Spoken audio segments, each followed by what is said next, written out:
Уунаны милдеттүү камсыздандыруу биринчи кезекте айдоочунун өзүнө пайда. Себеби жолдогу кырсык жана күтүлбөгөн кырдаалда чыгымды дал ошол Асага полис аркылуу төлөтүп алсаңыз болот. Борбор калаанын тургуну Тилек Искендер уулу милдеттүү түрдө камсыздандырууну угаары менен бул полисти алган.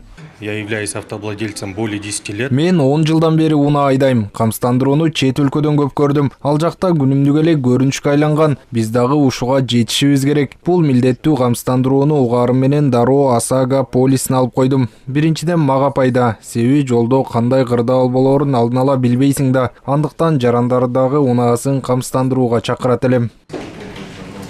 Камсыздандыруу полисин алууга жарандардын паспорту, айдоочулук күбөлүгү жана унаанын тек паспорту керек. Төлөнүүчү тарифинин суммасы машинанын үлгүсү, көлөмү жана айдоочунун тажрыйбасына жараша эсептелет.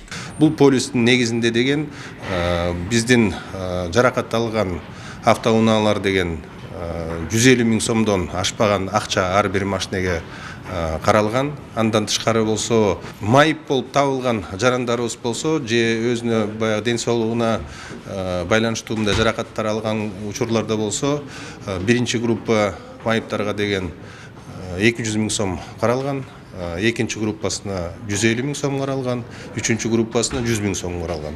Андан тышкары болсо 450 000 сом ушу унаалардын өзүнө каралган. Ал болсо 3 унаабы же 5 унаабы болсо дагы ошо 450 000 сомдон ашпаган акча ар бирине пропорционалдуу саналып берилет. Автотранспорт каражаттарынын ээлеринин жарандык жоопкерчилигин милдеттүү камсыздандыруу жөнүндө мыйзам 2016 жылы кабыл алынган. Бирок Асага полиси жок айдоочуларга айып пул салуу 2025 жылдын 1-июлуна чейин жылдырылды. Асага мыйзамы чын айтканда көп болду киргенине. Буну көбү ойлоп атат. Ушул жылдын башында кирди депчи. Бул штрафка эле тийиштүү. Азыр болсо мыйзам күчүндө эле. Бул не үчүн кылынган да?